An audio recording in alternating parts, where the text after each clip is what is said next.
Tadi Bapak Anies sudah sarapan dan juga sudah sholat subuh berjamaah bersama dengan keluarga. Tentu kita akan sapa dan kita akan berbincang secara langsung dengan Pak Anies.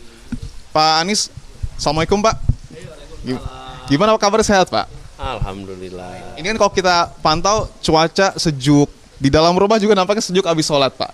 Kira-kira ini sholat berjamaah sebagai bentuk syukur, doa apa saja Pak dipanjatkan di hari pesta demokrasi ini Pak?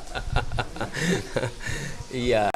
Jadi tadi kita sholat subuh berjamaah sekeluarga. Yang memang itu kita kerjakan rutin juga tiap hari. Jadi ada acara nggak ada acara, ya emang subuhan sih bareng-bareng. Bahkan lokasi musola ini tuh di hadapan kamar kita semua. Ini kamar anak-anak, kamar mereka, kamar saya. Jadi memang ini tempat meeting point kita tuh ya di musola. Doanya nggak, ya doa yang khusus apa ya, diberikan kita kekuatan, diberikan kita kemudahan, kemudian diantarkan kepada yang terbaik buat kita semua, dan kami makin hari makin merasakan gelora semangat perubahan yang makin kuat. Itu tidak bisa dipungkiri, terasa sekali. 75 hari kampanye, 3 hari masa tenang, hari ini pembuktian Pak. Apakah apa yang Bapak katakan tadi akan terbukti di TPS Pak? Kira-kira bisa diceritakan sedikit. Nanti flow-nya akan seperti apa? Bersama keluarga ke TPS atau gimana Pak? Iya. Pagi-pagi ya kita bersama keluarga ke TPS. Kemudian kami nanti akan ke markas Timnas di Jalan Diponegoro. Semantau aja kita lihat. Jadi relatif santai hari ini. Menarik karena cuaca ini hujan Pak, tidak ada yang memprediksi sebenarnya. Karena kemarin terik, sekarang hujan. Nanti antisipasinya gimana Pak? Apakah ini hanya memberikan efek positif, membawa kesejukan? Ya kan ya, hujan di Jakarta Selatan sini, bukan serepublik Indonesia. Kalau kami prediksi sudah akan hujan. Memang dari kemarin kita udah lihat ramalan cuaca. Ramalan cuacanya itu 70-80% kemungkinan hujan. Ini pengalaman kami ngurus Jakarta. Kalau angkanya segitu, maka ya kita tidak bisa mengatakan pasti, tapi hampir pasti itu hujan. Jadi teduh, tenang, adem. Mudah-mudahan pemilunya juga begitu, tenang, teduh, adem. Bicara penampilan Pak, Bapak kan biasanya kalau sebelum diwawancara wartawan itu memperhatikan penampilan, sisir, kemudian juga pakai tisu. Kira-kira nanti penampilannya, outfitnya apa Pak? Enggak, kan selalu outdoor. Oke. Kalau outdoor itu, maka berkeringat. Dan saya ini orang yang memang mudah sekali berkeringat. Sampai kadang-kadang tanya, Pak Anies kecapean ya? Enggak, saya ini enggak capek. Ya, memang metabolisme saya begitu, mudah sekali berkeringat.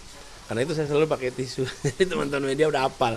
Kalau mau doorstop, habis masuk doorstop kitanya berkeringat penuh gitu. Nah, itu aja sih. Sekarang sih nggak ada yang khusus. Kalau di rumah ya begini aja. Pakai sarungan, pakai baju biasa. Menjelang pukul 6 sampai dengan pukul 7 masih santai-santai ya Pak ya. Saya mau nanya yang sedikit serius Pak Anies. Pak, kalau kita lihat pemilu, boleh silakan Pak.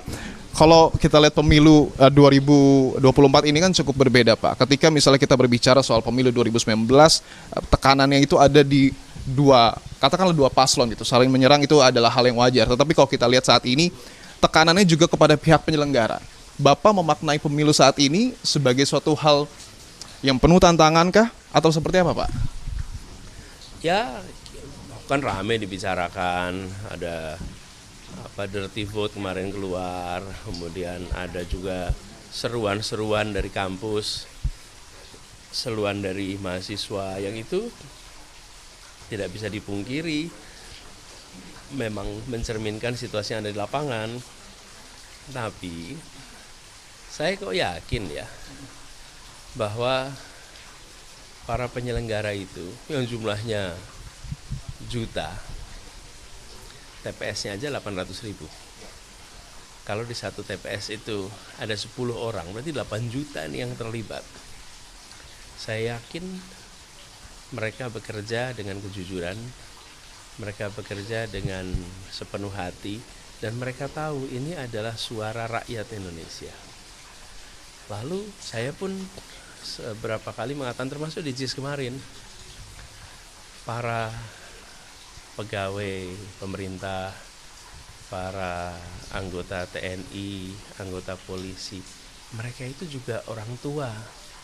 mereka juga punya anak, mereka juga punya kehidupan, dan mereka juga ingin biaya pendidikan lebih murah, mereka juga ingin anaknya dapat lapangan pekerjaan lebih mudah, mereka juga ingin supaya kehidupan mereka lebih baik. Jadi kalau misalnya mereka harus memilih, saya yakin mereka akan milih bukan ikut-ikutan yang nggak jelas memberikan manfaat pada siapa. Saya yakin mereka akan memilih, ya memang kita ingin perubahan hidup. Jadi makanya saya tawarkan pada semua, yuk kita jaga hati nurani, kemudian jaga aspirasi rakyat, hormati. Insya Allah pemilu baik, pemerintahan kredibel, manfaat dirasakan semua. Karena nanti obrolan serius kita akan bahas lagi sebelum Bapak berangkat ke TPS. Kita kasih waktu dulu Bapak buat istirahat sebentar ya Pak ya. Nanti kita ngobrol lagi ya Pak ya. Siap, terima kasih banyak Pak Anies, calon presiden nomor urut 1. Tentu akan ada sejumlah agenda yang nanti akan dilakukan oleh capres nomor urut 1. Tadi pagi sudah sarapan, kemarin juga tadi sudah sholat subuh. Nanti seperti yang kemudian biasa dilakukan oleh Anies Rashid Baswedan bersama dengan keluarga, akan ada katakanlah seperti sungkeman gitu yang dipimpin oleh ibunda dari Anies Rashid Baswedan, itu sekitar pukul 6. Artinya nanti kemungkinan besar sekitar pukul 6.30 sampai dengan pukul 7 Anies Rashid Baswedan bersama dengan keluarga akan menuju ke TPS 60 yang tidak jauh dari kediamannya, kurang lebih 100 hingga 200 meter begitu ya, dengan berjalan kaki sesuai rencana begitu ya, jika memang cuaca mendukung. Artinya kita masih akan saksikan lagi bagaimana kemudian nanti prosesi doa bersama yang kemudian akan dilakukan oleh keluarga Anies Rashid Baswedan. Kemudian juga nanti Anies ini juga akan menuju ke TPS. Tentu ini adalah momen yang sangat ditunggu-tunggu karena kita akan saksikan capres nomor urut 01 akan memberikan hak suaranya di dalam pesta demokrasi yang sudah kita nantikan selama ini kita.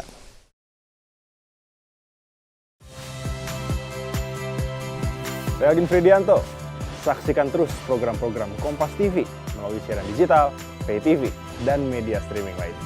Kompas TV, independen, terpercaya.